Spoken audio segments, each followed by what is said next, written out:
Yes, so let's start on this topic, financial instruments.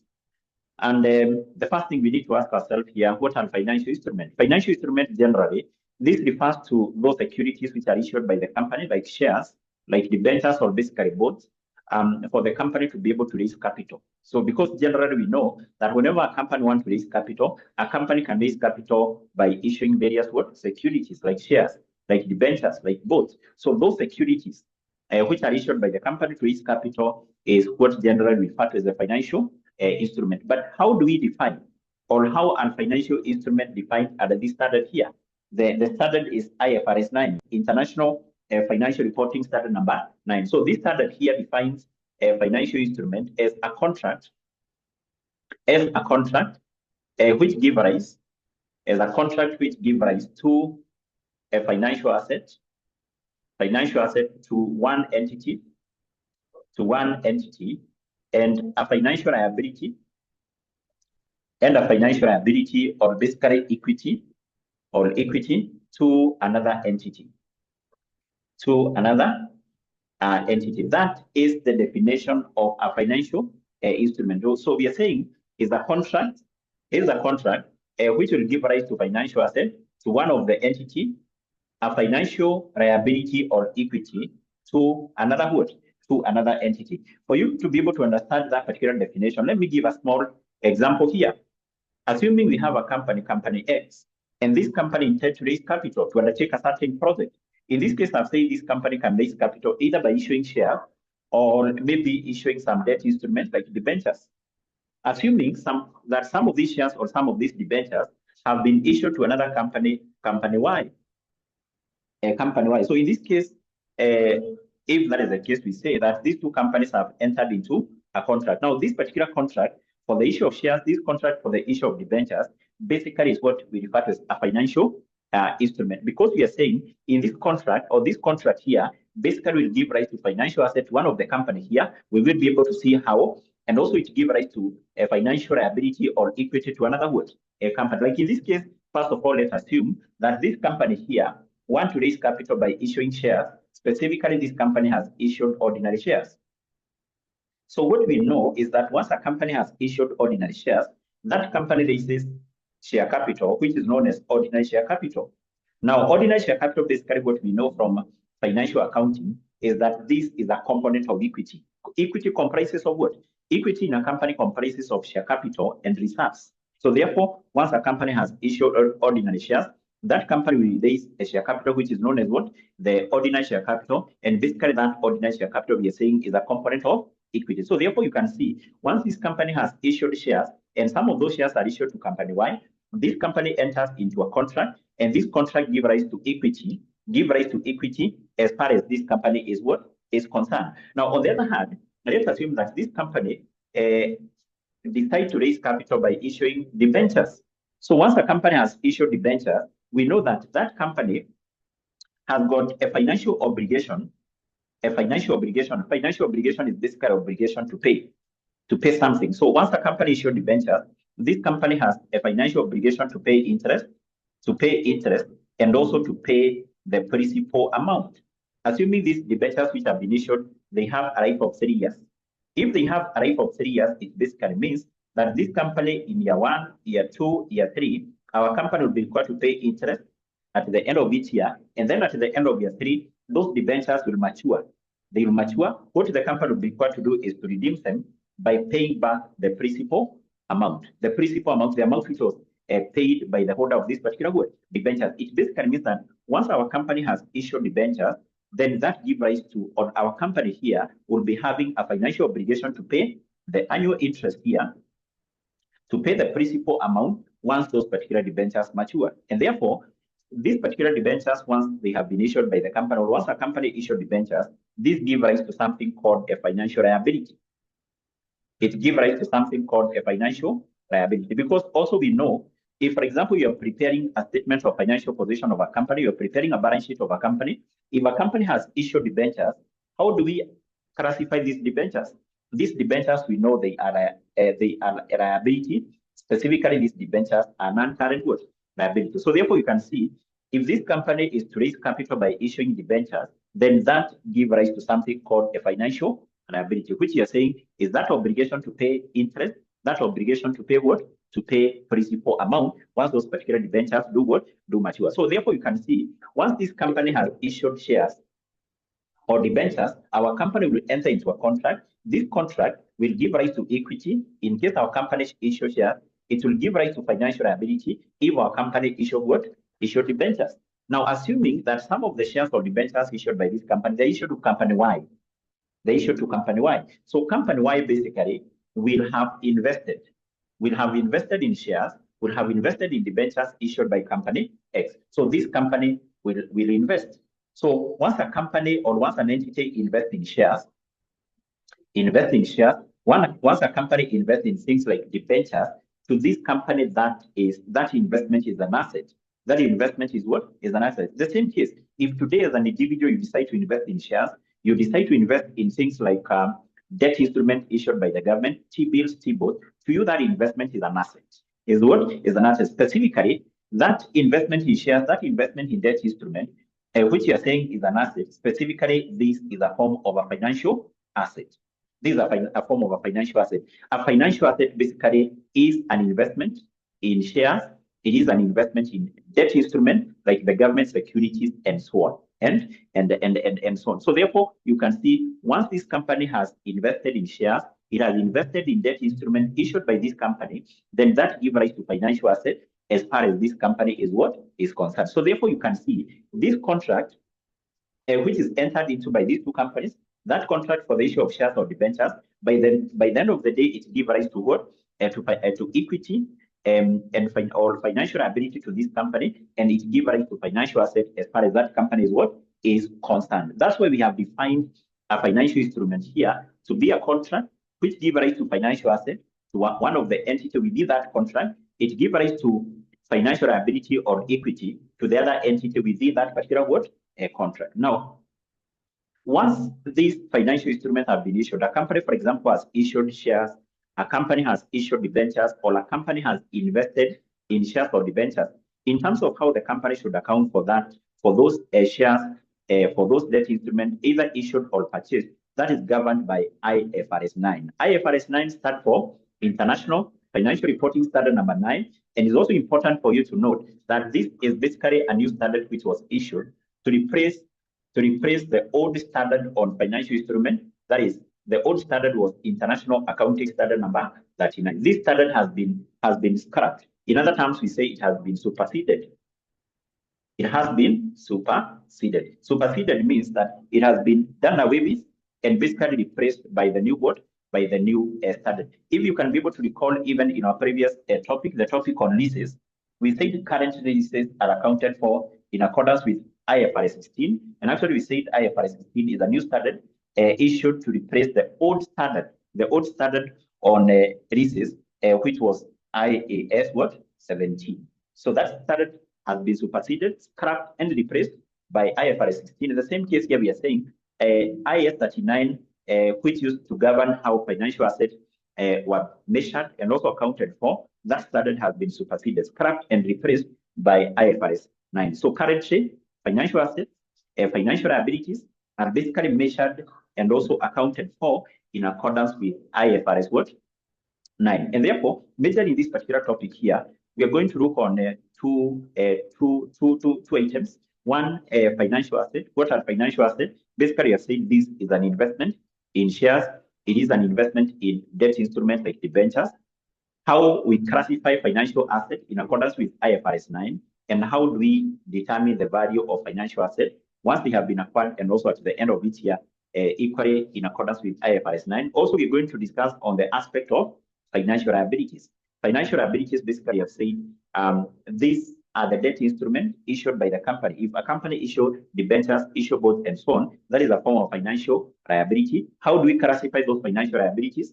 And equally, how do we measure their value in the statement of financial what? In the statement of financial position. So, but before we look on that, next, I want us to look on something to do with recognition of financial instruments, recognition of financial instruments. So basically, in this case, when we talk about to recognize or recognition, automatically this comes from that to recognize. To recognize, this is the process of recording an asset or a liability. It is a process of recording an asset or a liability in the company's books of account. As an accountant, once a company acquires an asset, once maybe a company acquires a liability, you have to recognize that in the company's books of account. That process through which you record an asset or liability in the company's books of account is, we refer to that as recognition. Now, a question arises here. If, for example, a company issues shares, from the example which I've given, company X has issued shares, or maybe this company has issued some debentures, and some of those shares or debentures have been issued to company Y. So when should each of these companies recognize those shares or debentures in its books of account? According to IFRS 9, financial instruments should be recognized in the books of account of these two companies when an entity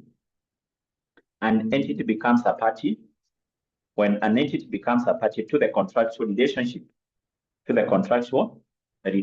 In other terms, these shares or debentures should be recognized in the books of account of this company, when the companies enter into that contract. It basically means that if a company has issued shares here, the company should not record those shares in its books of account once the company receives cash, but they should be recorded once the company has issued those shares. It is obvious that those particular shares will have to be paid for. They should be recognized, they should be recorded once they have been issued and not when the cash has been received. The same case here.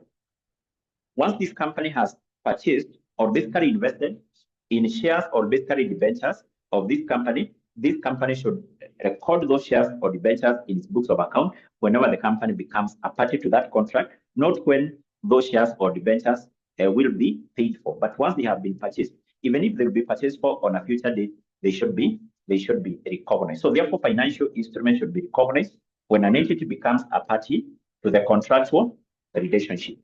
Then next, we have the recognition, something known as the recognition of financial instrument. The recognition of financial instruments. So what do you mean by the recognition? The recognition basically is the direct opposite of recognition. Recognition, you have said, is a process of recording an asset or liability in the company's books of account. The recognition is the process of removing a previously recognized financial asset or financial liability from the entity's books of account and also the statement of financial position. So we say this is the removal. Is the removal of a previously recognized financial instrument from where? From entities' statement of financial position. That process of removing financial instrument from the entity's statement of financial position is called recognition. For example, in this case, let me give a good example so that you understand. Assuming we have a company here, or this company X, and this company has issued debentures having a life of 3 years. A life of 3 years. What does that mean? It basically means that our company here, for the next 3 years, will have to pay interest. And then at the end of the 3rd year, those debentures mature. And once they mature, the company will have to do what? To redeem them. The company redeems them by returning the principal amount which was invested by the debenture holder. So we say that at the end of the 3rd year, or once 3 years are over, these debentures will no longer be shown as a non-current liability in the statement of financial position of this company. Because once a company has issued debentures, we know those debentures are shown here in the statement of financial position as a non-current liability. But once they have been redeemed, the company has paid back, or the company has redeemed them. Should the company continue showing them in the statement of financial position as a non-current liability? Automatically no, because they have already matured. They have They have been redeemed by the company. So therefore, that process through which an entity removes previously recognized financial instrument from its statement of financial position, we refer to that as what? The recognition. Now, in this case, let's look on the criteria for the recognizing financial instrument. Now, those criteria, the criteria for the recognition, they are basically classified like into 2 categories. Criteria for the recognizing a financial asset, criteria for the recognizing a financial liabilities. So let's start by looking on the criteria for the recognizing financial assets. So even before you look on this, you have to recall what are financial assets. Financial asset, basically, you have said it is an investment in shares, it is an investment in debt instrument. For example, our company here, company Y, has invested in what? Debentures. It has invested in shares issued by company X. That is a financial asset. So a question arises, if this company has invested in debentures or shares, when should this company remove those financial assets in its books of account? We have two circumstances when that may happen. One is when the right to receive cash, expires. When the right to receive cash expires. What that means is that in this case, you may have, for example, this company may have invested in debentures having a life of 3 years. So it basically means that this company will have the right to receive cash for the next 3 years, the interest on annual basis for the next 3 years. At the end of the 3rd year, this company should be given back the principal amount. Just like the way you can invest in government securities. If you invest in treasury bonds, the treasury bonds, these are securities issued by the government. Whenever the government is doing domestic borrowing, if you invest in treasury bonds having a life of 3 years, you will earn interest. You'll be paid interest by the government in year 1, year 2, year 3, and then at the end of the 3rd year, you'll be given back the amount you had invested. If you had invested 2 million, you'll be given back your 2 million. It basically means that your right to receive cash at the end of the 3rd year will do what? Will expire. So if you are a company, can you continue showing that as an asset, as an investment in your books of account, yet you have been given back your money? No. So you have to recognize, you remove. So therefore, financial assets are recognized. Number 1, when the entity's right to receive cash do what? Expires. Number 2 is when the entity transfers the rewards and also the rewards and risks associated with a financial asset.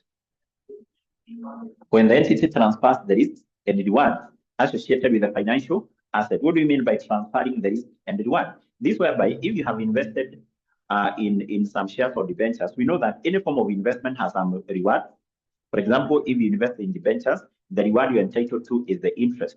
Also, anytime you have undertaken an investment, we know any investment has some risk. This is something you have covered from FM. There's some risk associated with any form of what? Investment. So if you transfer the risk and the reward associated with a financial asset, you recognize. To transfer in very simple terms is to sell. To transfer in very simple terms is to do what? To sell. To sell. Like in this case, our company had invested in shares or debentures, but that company sells them to another company here, maybe company F. So once that company do that, it sells those shares or debentures. We say this company has transferred the rewards and the risk associated with that investment to this what? A company. So this company cannot continue showing that as a financial asset in its statement of financial position. It has to be recognized. So therefore, in that case, we have those two criteria upon which the financial assets should be recognized. So next, we can look on the criteria for recognizing financial liability. Financial liability, basically, we have said this arises whereby a company has issued debt instrument, not investing, has issued. If a company issued debentures to company X, that is a financial liability because our company has an obligation to pay cash in form of interest, in form of principal amount. Now, a question arises, once a company has issued debentures, so when should the company recognize them, remove them? So we have one criteria, and that is when the entity's obligation to pay, when the entity's obligation to pay cash expires. When the entity's obligation to pay cash has expired, has done what? Expired. This company has issued debentures having a life of 3 years. At the end of the 3rd year, the obligation of the company to pay cash will expire because the company will redeem those particular debentures upon maturity. It basically means that once they have been redeemed, should the company continue showing them in the balance sheet as an uncurrent liability? No, they should be recognized. They should be what? Recognized. So these are basically the various criteria upon which financial assets and financial liabilities may be recognized. So there is a question, I think, which was on the past papers. We're going to look on that later on, which was asking about the criteria for recognizing financial liabilities. For recognizing financial liabilities. So those are the criteria you should be able to remember. And basically, when explaining these criteria for recognition, first of all, give the two criteria for the recognizing a financial asset, and this one criteria for the recognizing a financial what? A financial liability. A financial liability. So next, I want us to look on what? On something known as the compound financial instrument. Compound financial instrument. Compound financial instrument. Compound financial instrument. This basically abbreviated as CFI, compound financial instrument. So what do you mean by compound financial instrument? Now, compound financial instrument, these are the financial instrument. These are financial instrument which contains both equity and liability component. They contain both equity and the liability component. So what are good examples? Remember, generally, we have said that when we are referring to financial instruments, we are referring to things like shares, things like debentures. So we are saying compound financial instruments are those financial instruments. They contain both equity and liability component. Now, good examples of these examples include convertible securities.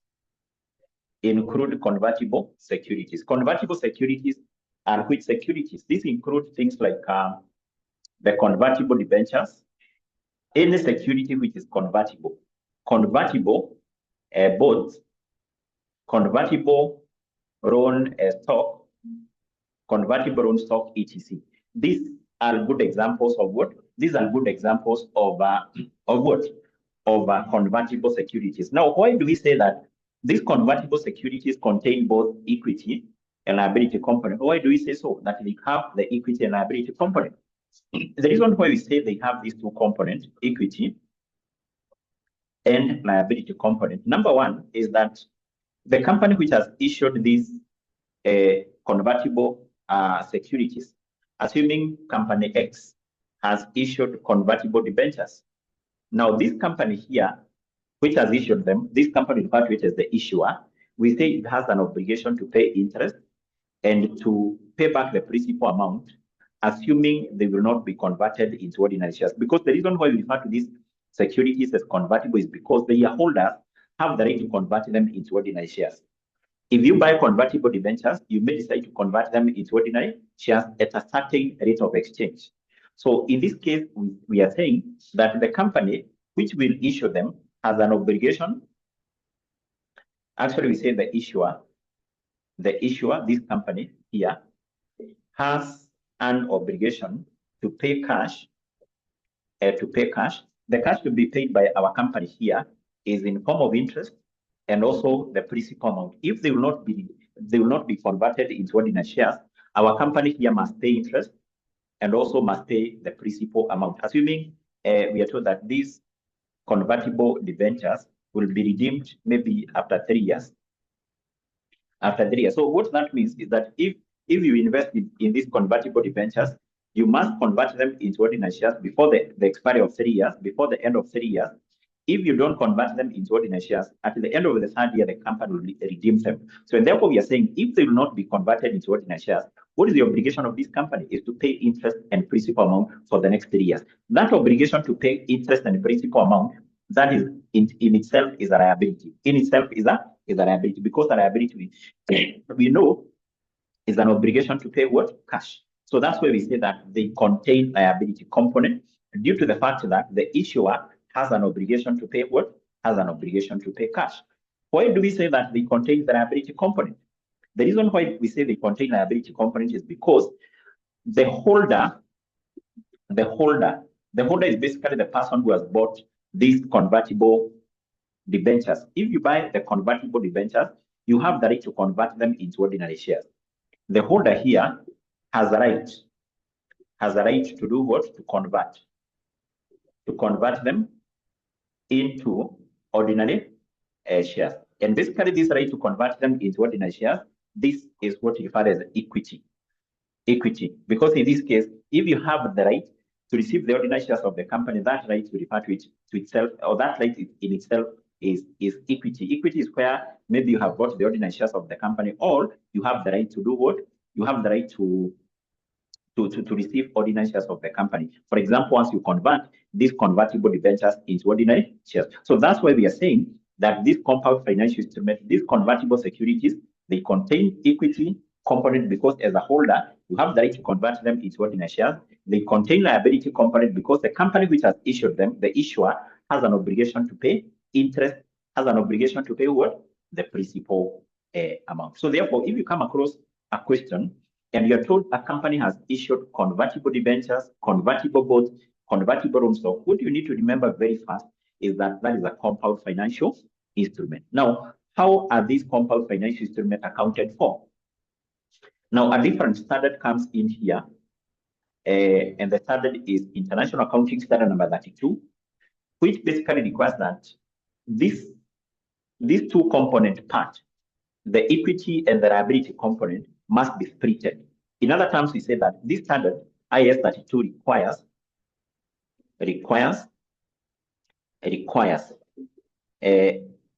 requires the company to do what? To split the two components.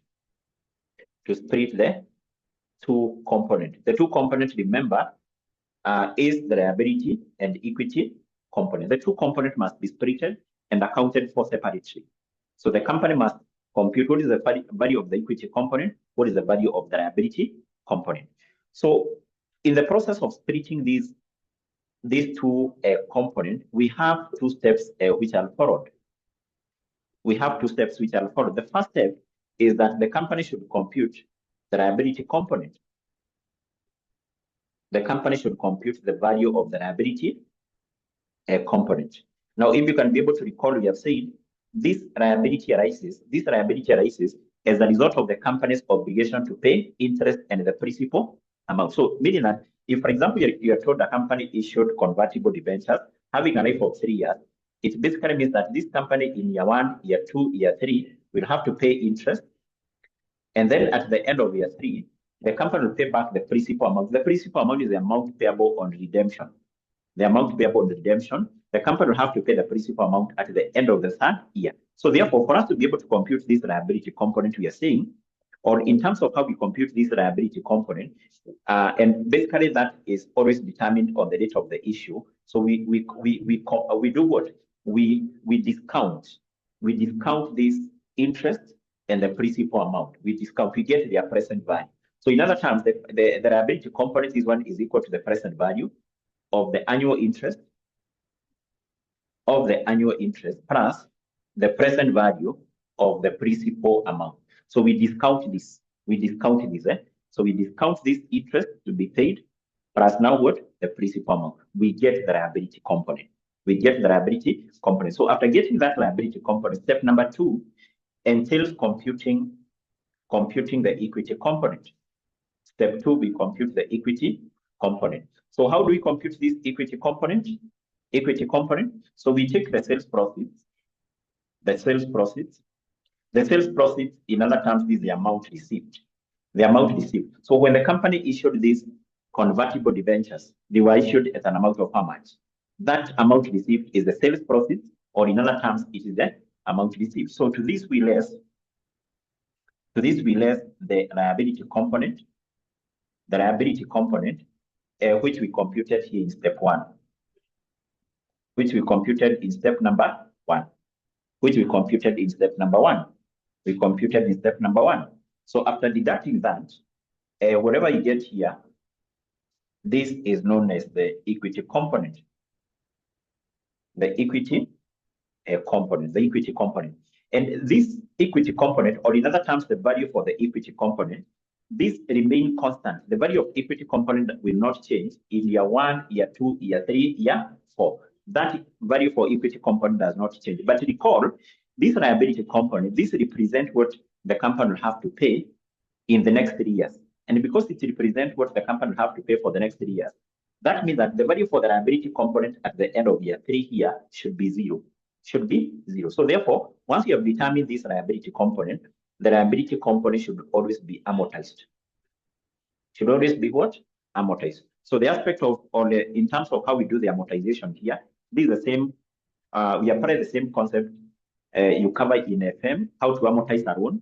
We also apply the same concept we did in the topic of leases, because we say if you lease an asset, being the lessee, you have an obligation to pay minimum lease rentals over the lease term. So we say at the inception date, determine the lease liability and then amortize it. The same concept you apply here to amortize this particular amount. So therefore, this basically how the two components must be treated: the liability component and the equity component. After basically splitting that, we have said we amortize this one, but basically we have said that the value for the equity component does not change.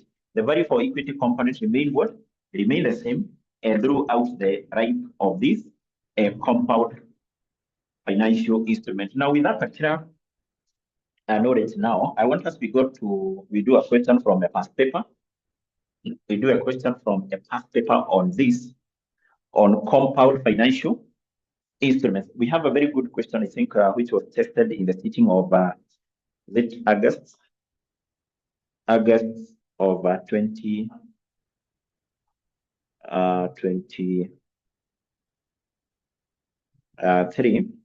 not 2023, should be 2024. So can you go to the past papers?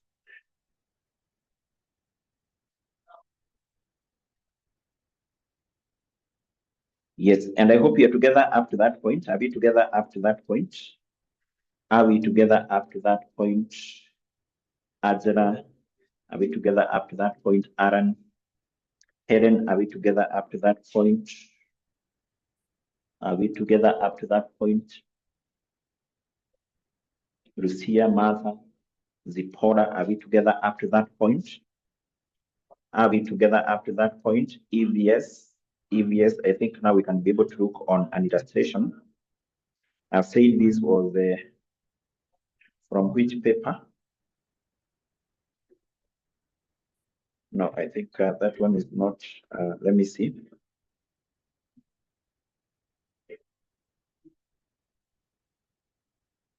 August 2024.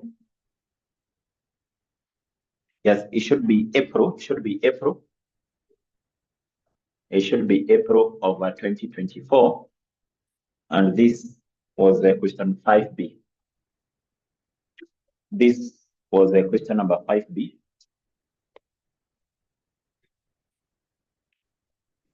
Question number 5B. So take out that question, take out that question.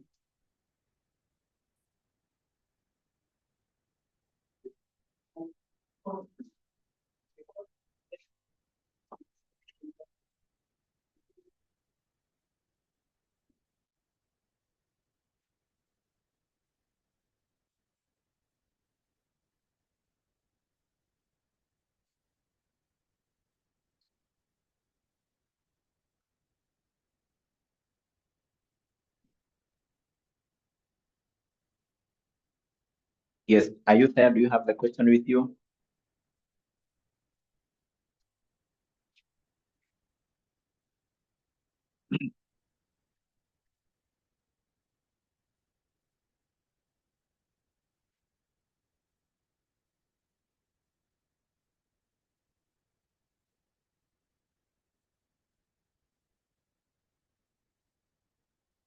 Yes, do you have the question? Do you have the question with you?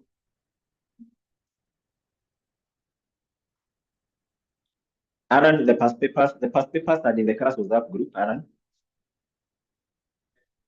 Those past papers are in the class WhatsApp group.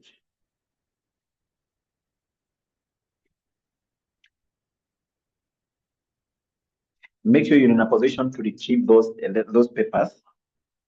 You're in a position to retrieve those papers, but let me reshare. Let me share that question very fast.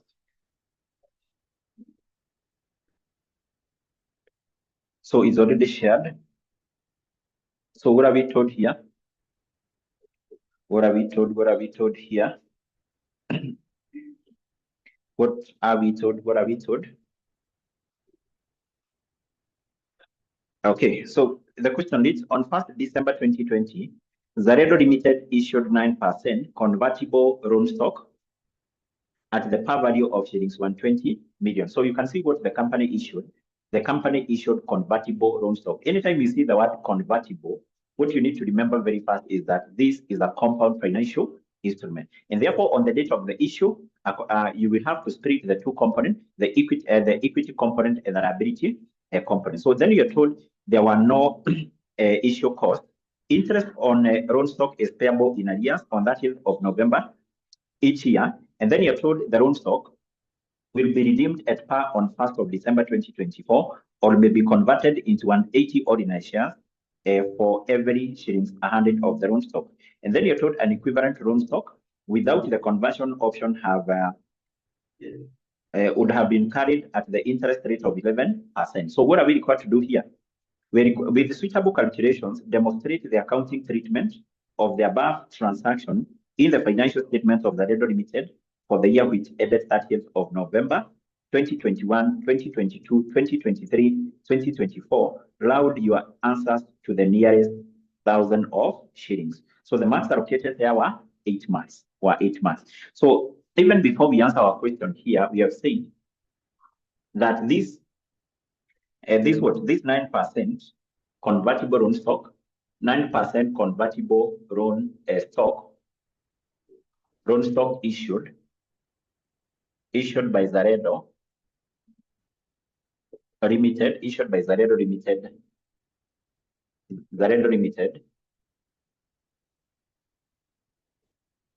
That is this 9% convertible loan stock issued by 𝗙𝐸𝐻 are what? Are compound financial instruments. They are CFI. That is the first thing you needed to note, that these are compound financial instruments. And therefore, you have said, once a company issues such compound financial instrument, on the date of the issue, the date they were issued, because you're given that date, 1st December 2020, the company should split the two components, the equity component and the liability component. We have talked about the 2 steps to be followed. First of all, compute the liability component. Step 2, compute the equity component. So what we do here, we start by computing the liability component. We compute this on 1st of December 2020, the date they were issued. Now, how do we compute this one? Remember, I've given you the formula, and you have said to compute this one, or basically this one is equal to the present value of the annual interest plus the present value of the principal amount. The principal amount is the amount to be paid on redemption. So let's determine these 2 items even before we do the discounting, this and this. So the annual interest, or basically the interest per annum. So how do we compute the interest to be paid per annum? How do we compute this? So the interest to be paid per annum, this one is computed by taking this, by using this formula. We take the coupon rate. If you check on that question, you'll be able to see we are given 2 rates there. We have 9%, and I think we also have 11%. I'll be able to tell you which rate is the coupon rate. So we multiply this with what?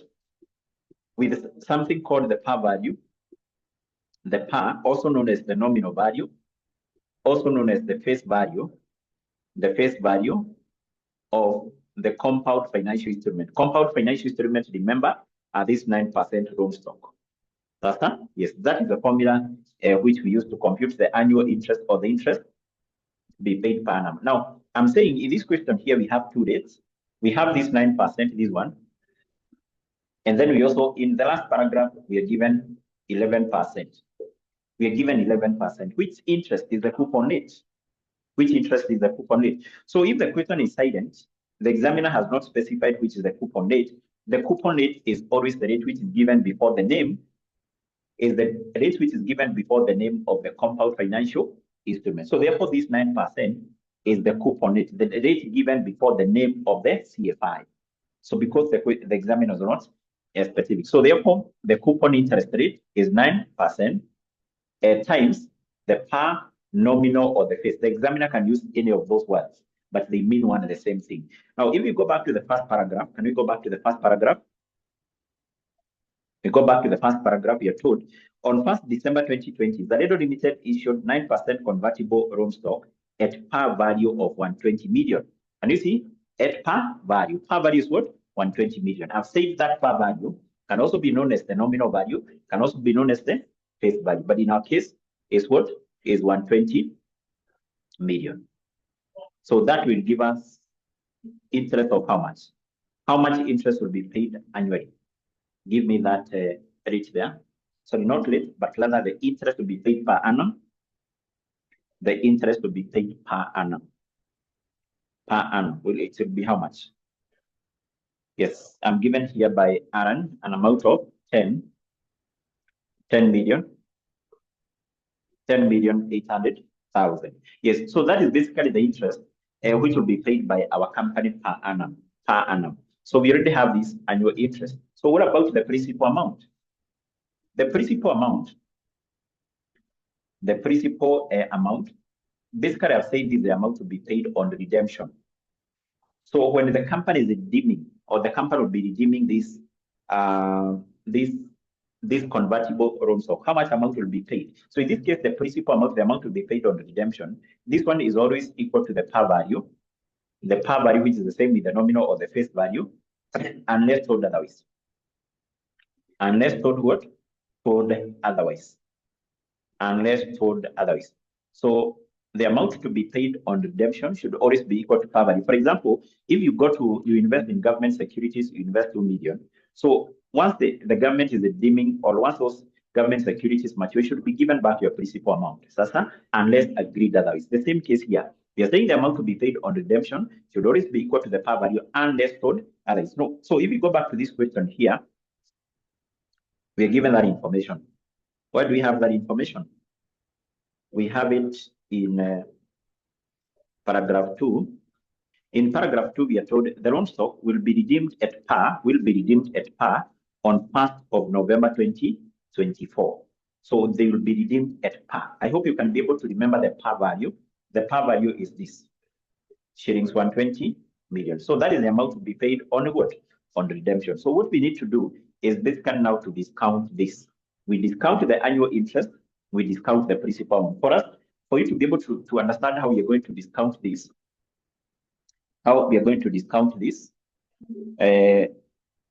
we need even first of all to determine what will be the life of this convertible loan stock. They have a life of how many years? So if we go back to the information we are given in paragraph 1, we are told they were issued on 1st December 2020. That is the date of the issue. When will the redemption take place? The redemption basically will take place on 1st December of 2024. That is when the redemption will take place. That is the date they will be redeemed. So how many years do we have here between those two dates? How many years do we have between those two dates? You can tell me. Rachel, Zipporah, Helen, how many years do we have there? Hassan, how many years do we have? I'm told by Lucia 4. Is that correct? 4 years. So even the requirement, if you go to the requirement should guide you. The requirement should guide you. Yes. So here we have 4 years, because the first year here will add 2021. The other year will add 2022. The other year will add 2023. And basically the other year will add 2024. Because they will be redeemed on 1st of December 2024. So we have 4 years: 2021, 2022, 2022, 2023, 2024. 1, 2, 3, 4. I'm saying equally, if you go to the requirement, you'll be able to see we are required to demonstrate how this transaction will be accounted for, basically for 4 years. That's that? Yes. So what we need to do is basically to discount this. And having this, we know that the amount to be paid by our company at the end of year 1 will be the interest, this one. 10.8 will be paid there, 10.8. Equally here, the company will pay 10.8. There is also another amount to be paid here. Remember, at the end of year 4, this convertible loan stock will mature. And the company will have to redeem them by paying how much? 120 million. So we need to discount all this. This one you can see are annuities. So you may decide to discount them by multiplying that with the present value interest factor of annuity. And this is basically a lump sum. Alternatively, instead of doing that, you can use a different approach. You can just prepare a table for you to do a discounting. Let's say in this case, we just use a table. We just have a table for discounting. So we're going to have year 1, year 2, year 3, year 4. I hope you can be able to see here. Then here we can have like our cash flows. Cash flows is what our company will pay. And then if you take on what you're required in this question, we are required to round off our answers to the nearest 1,000 of shillings. To the nearest 1,000 of shillings. So if you are given such instructions by the examiner to round off your answer to the nearest 1,000 of shillings, it basically means that when working your figures here, you work with your figures, all your figures in 1,000 of shillings. If you come across a figure having a decimal, then record that figure here to the nearest whole number. Sasa? Yes. So we will have a column for the cash flows. Then we will have a column for the present value interest, a factor. Now, which rate do we use in computing this? Now, in that question, in the last paragraph, we are given something called we are given an interest rate of 11%, and we are told that this is an interest rate of equivalent loan stock without conversion option. In other terms, that rate which are given in paragraph 2, which is 11%, this one is known as the effective interest rate, or the market interest rate. The market interest rate. That is the rate we use for discounting. We don't use the 9%, we use the market interest rate or the effective interest rate, so which is 11%. So, and then we will get the present value of our cash flows. The present value of the cash flows. The present value of the cash flows. So these cash flows here still be in 1,000 of shillings, will be 1,000 of shillings. So the cash flows here, we have said is what our company will pay. In year 1, our company will pay 10,800. In year 2, the company will pay 10,800. That is, this is the amount to be paid in year 1, year 2, year 3, the same, at 10,800. And then now in the last year, the company will pay this interest plus the principal amount. So meaning that the amount to be paid at the end of year 4 will be 10,800 plus 120. So this will give us what? This will give us 130,800. Is that correct? 130,800. 130,800 is what? Is that what our company will pay at the end of year 4? At the end of year 4, yes or no? Yes or no? Yes or no? Please confirm so that we move to something else. Yes, that is the amount to be paid. Then I want us to compute this. So remember, in FR, you'll not be given those tables for discounting. You'll not be given those present value interest factor tables. Those tables there. So here you must recall the formula. You must use the formula. You must use the formula here. Here you must use the formula. So the formula which we use to compute this one, to compute this present value interest factor, is 1 plus R raised to power negative n. That is the formula which we use. Sasa? Yes. So give me the present value interest factor for the first year. For the first year. For the first year, what are you getting? You give me the answer to the nearest 4 decimal places. That one should be quite simple. It should be 1.11 raised to power negative 1. Raised to power negative 1. Raised to power negative 1. Eh? So what are you getting here? In year 1. Apana Helen, which rate are you using? Oh, okay, yes, it's correct. 0.9009. Eh? Yes, what about year 2? What about year 2? Null, where are you getting that? So year 2, it will be 0.8116. So remember, in terms of how we are computing this, for example, year 1, it is 1.11 raised to power negative 1. In year 2, 1.11 raised to power negative 2, like that. So what about year 3? 0.7312. Year 4, 0.6587. 6587. Is that what you're getting? Is that what you're getting? Yes, that is confirmed now. So then let's multiply this. We can start with the year 1, 10,800 times 0.9009. 0.9009, which will give us what? Which will give us 9730. What about year 2, 10,800 times 0.8116, which will give us to the nearest whole number 8765. Year 3, 10,800 times 0.7312, which is the 7897. And the last year here we have 130. 800 times 0.6587. I'm getting 86,158 to the nearest whole number. So can you confirm whether that is what you're getting? Are you getting those values?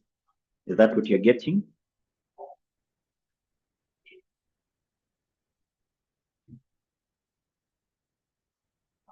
Is that what you're getting?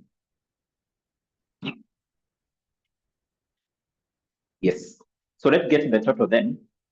We add all this because what we are interested with is the total. The liability component will be equal to the present value of annual interest plus the present value of the principal amount. That's what we have done here. So we need to get the totals now.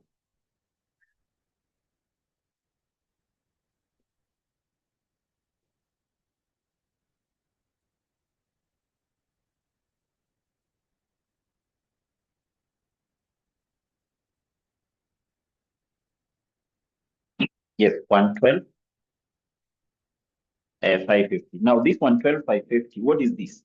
This is the liability component. The liability component on the date of the issue, on this date. Liability component on 1st December 2020. That is the liability component of this compound financial instrument. Having determined that, we need to move to step number 2. And actually in step number 2, we have said is to compute the equity component.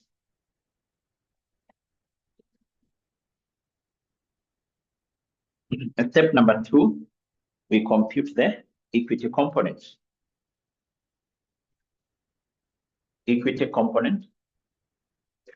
And actually the equity component, we are computing this on the date of the issue, 1st December 2020. That is when we are computing the equity component. And the equity component. So how do we compute this equity component? I've said we take the amount which was received, the amount received. Now, if you can be able to recall, we are told that this 9% convertible loan stock, as per the information we have in paragraph 1, they were issued at par value. That's what you're told in first paragraph. On 1st December 2020, 𝐻𝒨 Limited issued 9% convertible loan stock at par value of shillings 120. And then in the other sentence, we are told there were no issue costs. So meaning that the amount which was received by the company here, was 120 million. Remember, we are working with all our figures in thousands of shillings, was 120 million. But in that case, in the other sentence, we are told there was no issue cost, assuming there was an issue cost. So if there was an issue cost, that issue cost is always paid from this amount. So if there was an issue cost, you come and you list it here, the issue cost, which we don't have. And basically that will give you the net amount received, the net amount which was received. So having this amount received, how do we compute the equity component? We have said we less. To this, we have said we less. And I hope you can be able to remember this. We are basically applying what you have just discussed. How do we compute the equity component, how do we compute the liability component? I've said we follow 2 steps. Step 1 is to compute the liability component. You have already done that. Step 2 is to compute the equity component. How do we compute the equity component? We take the amount we receive minus the liability component computed in step 1. That is exactly what we are doing. Minus the liability component, which is 112,550. 112,550. So we get the difference now here. How much is the difference? How much is the difference here?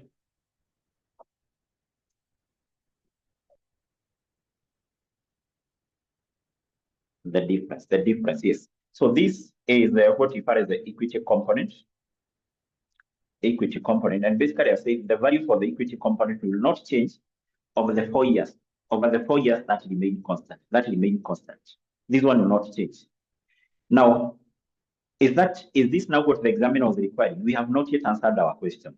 If you check on what the examiner was requiring, we do what we demonstrate how the company was supposed to account for this compound financial instrument. How do we demonstrate the accounting treatment? We demonstrate the accounting treatment by preparing financial statement extract for 4 years, income statement extract, statement of financial position extract for 4 years, just like what we are doing for this. Now, for us to be able to do that, we need first of all to amortize this, because you have said this liability component will need to be amortized. In the process of amortizing, we are going to determine the interest, which will be recognized as an expense in the income statement.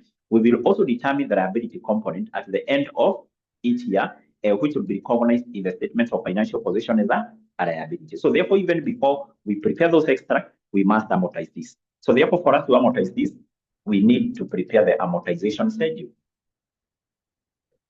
The amortization schedule. And basically, this amortization schedule is similar to the lease amortization schedule, similar to the loan amortization schedule, which I know you have done in FM.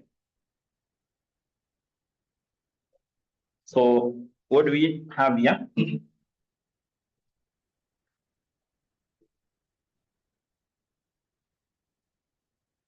So in our list, not in our list, but in our amortization schedule, we will have basically various columns, our years. So let's have the specific date when each year was ending. The first year, basically, which started on this date, automatically that year was to end on November 2021. But if you go to the requirement, you're given the specific date when each year was supposed to end. The first year was supposed to end that year, the November 2021. The other that year of November 2022. The other that year of November 2023. The other that year of November 2024, like that. Then here we will have the next column, which will be for the liability. Remember what we are amortizing. We are amortizing this liability component. We are amortizing the liability component. So the next column here will be for the liability. For the liability at the start of the year. For the liability at the start of each year. Remember also our figures are in thousands of shillings. So the next column here will be for what? Will be for the interest. For the interest. So this interest, this one is computed based on the market interest rate, the effective interest rate. The effective interest rate in our case is 11%. 11%. Equally here, this one will be thousands of shillings. The next column here will be for the cash to be paid by our company. The cash to be paid. This equal will be in thousands of shillings. And the last column here will be for the liability. The liability at the end of each year. And equal our figures will be in thousands of shillings. Can you see there is no much difference between what we are doing in the topic of leases? Is there any much difference here? Zipora Helen, kuna tofauti hapa? Do you have any difference with what we are doing in the topic of leases? Equally with what you do in FM? Is there much difference? No much difference. No much difference. Yes. So what we want to amortize is this one. Is that one. And basically, the reason why we are having interest here after this is because interest is payable. Whatever our company is supposed to pay is paid at the end. The interest of 10,800 will be paid at the end. There is no way you can invest and you are paid interest at the start of the year. The interest is always paid from the profit. So the interest or the liability at the start of the year is this one here, 112,550. But even before we compute the other items, we can have this. The cash to be paid is what we used in determining this. If you can recall this table which we prepared here to come up with this liability component, we have said in year 1, our company will pay 10,800. In year 2, our company will pay 10,800. In year 3, our company will pay 10,800. But now in the last year here, our company will pay 130,800. Those are the cash to be paid.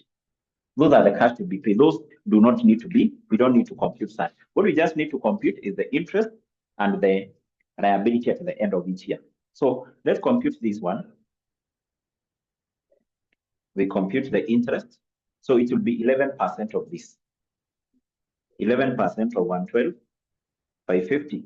So to the nearest whole number, any figure having a decimal, you record it here to the nearest whole number. So this one will be 12,381. 381. So how do we compute this one? The same thing we're doing in leases. We take the liability at the start plus interest minus cash paid. This one will be equal to A plus B minus what? Minus C. So it is this plus this minus this. Minus that. So therefore, in year 1,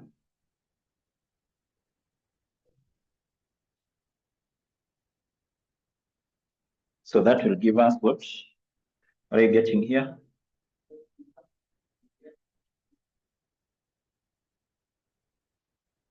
Uh, 114, 131.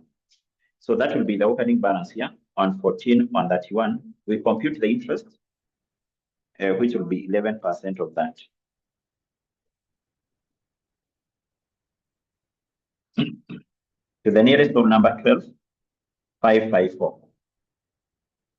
We then compute the liability at the end of year 2.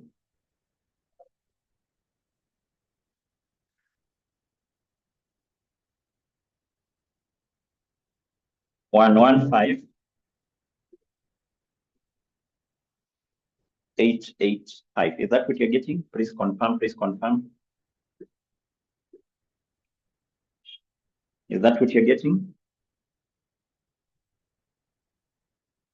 Yes. So the interest for year 3, 115,885 times 11%, 12,747. Then we compute the liability at the end of that year.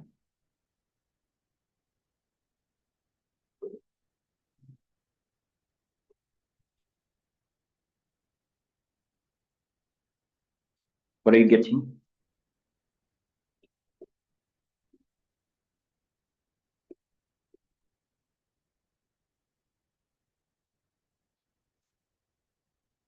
Yes, so that will be the opening balance here.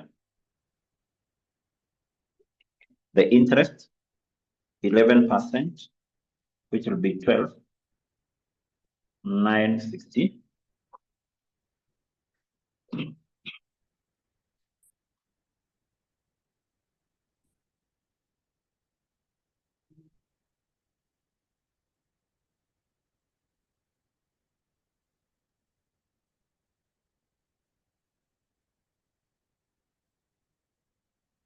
Yes, is that what you're getting? Yes. And then here we should basically get 0, but you may not necessarily get 0 because of rounding off. But basically, the figure you get here should be insignificant. But it should be 0. It should be 0. It should be 0. So the reason why you're not getting 0 is because of the aspect of rounding off. But it should be what? 0. Sasa? Yes. So in our case, basically, we have amortized that. So what we then need to do is to prepare financial statement extract to demonstrate how the company was supposed to account for this. That's why you can see the question had so many marks, because you can see the work which is required here, or the question has some work to do here. So we start by preparing the income statement extract. Income statement extract. Income statement extract. We show what was supposed to be recognized in the income statement of this company for the period of 4 years. For the period of 4 years. The first year ended 30th November 2021. That year, November 2022. That year, November 2023. And that is November 2024. 24. Remember our figures are in thousands of shillings.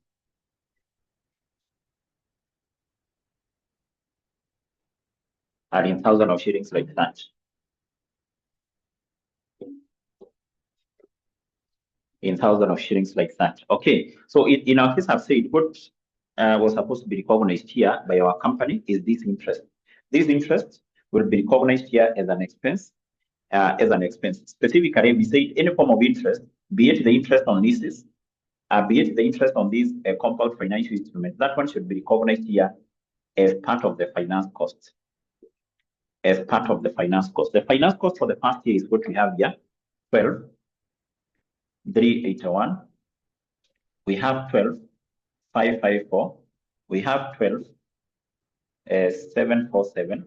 And the last year is 12,962. 962. So this is what our company was supposed to recognize. In the income what? In the income statement. In the income statement there. In the income statement. What about the statement of financial position? The statement of financial position.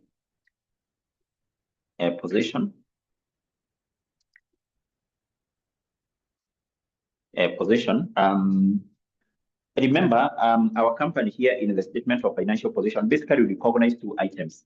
One, the equity component, and the other one is the liability component. So first of all, what we start by recognizing here should be the equity component. And actually, we will do that equally for 4 years.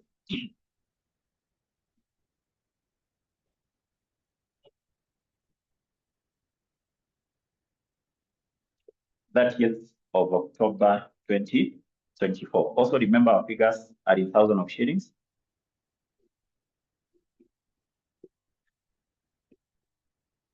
Are in thousands of shillings like that. So the first item we recognize here are the equity. Remember, when preparing the statement of financial position, we always start by recording. We record assets.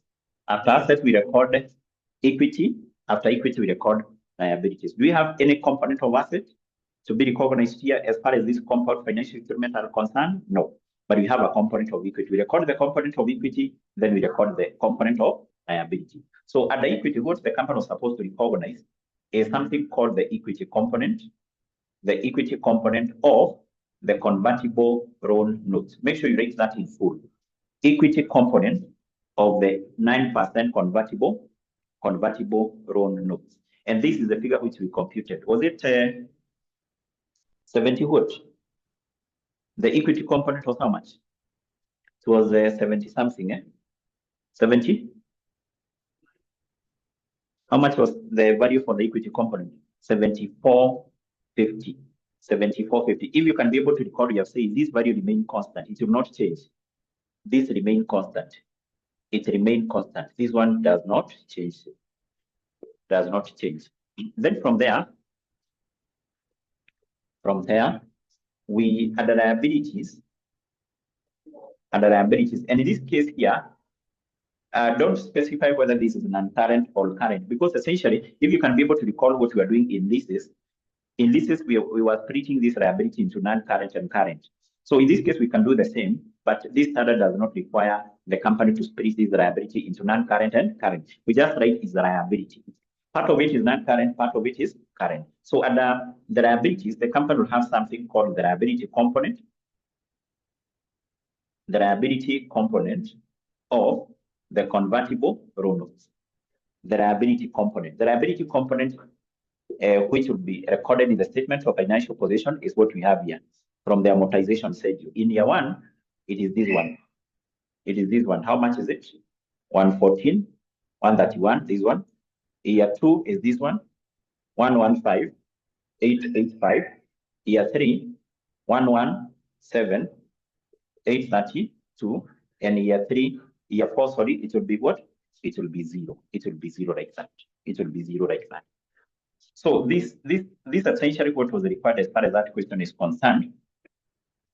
What we have been able to do here is to demonstrate how our company was supposed to account for that compound financial instrument. So the marks were allocated for doing this. In this case, what you have done, basically we have demonstrated the accounting aspect, or basically how the company was supposed to do what? To account for those compound financial instruments, both in the income statement and in the statement of financial position. You can see the question, the reason why the examiner had given those marks is because there is some work which was involved there. There was some work which was involved there. The marks allocated there were 8. So you can see these particular questions, including the other topic we did for this. It's very simple, but you have now to understand that concept. Once you understand the concept, it becomes very simple. But if you don't understand the concept, it becomes a challenge even to prepare this particular financial statement extra. So what I'll do, there is still another similar question I'll be able to share with you from the paper for advanced financial reporting, a similar one, because still this is also another topic you'll be able to do in AFR, but maybe with the additional concept. I'll be able to share another question with you from AFR, which you're going to use as your, or basically which you'll do as your assignment. Yes. I don't know whether you have understood what you have done here. Have you understood what you have done here? Have you understood what you have done here? Yes or no? Have you understood what you have done here? Is this concept, is the concept complex? Is this concept complex, or it is understandable? Have you understood what you have done here? Have you understood what you have done here? Yes. Okay, so what I'll do, I'll share a similar question on this from the paper for AFR. I expect you to do the same, and also you share with me the solution. Sasa? Yes. And for the assignment which I've been giving, I think I've already received, I received an attempt from Helen, I received an attempt from 𝗙𝗔. Yes, and I also received an attempt from who? Who else shared the answer? I think I also received an answer from somebody else here. I received the answer from Helen. Who else shared the solution? I think somebody else. I can't remember the name. So make sure that once I give this particular assignment, because it's for to help you to assess yourself whether you understood what we covered in class, make sure you attempt those particular assignments and then share the solution with the module so that it can be able to guide you where you may be wrong. Sasa, yes, I'll be able to share with you the other question from the paper for AFR. In fact, I think that is what I needed to do. Let me just share that very fast here.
Okay, so let me retrieve that question from the paper for AFR. Then I'll be able to share with you that question in the class WhatsApp group. So I've said is a question from AFR. I'll be able to share that with you. It's basically for a company which is called 𝗙𝗏𝒔𝒻 Limited. 𝗙𝗏𝒔𝒻 Limited, basically on the same concept, where a company issued a compound financial instrument. So basically for today, I want us to stop at that point. And then once we meet in our next class, we will be able now to discuss on financial assets and the classification of financial assets, and also financial liabilities, and also the classification of financial liabilities.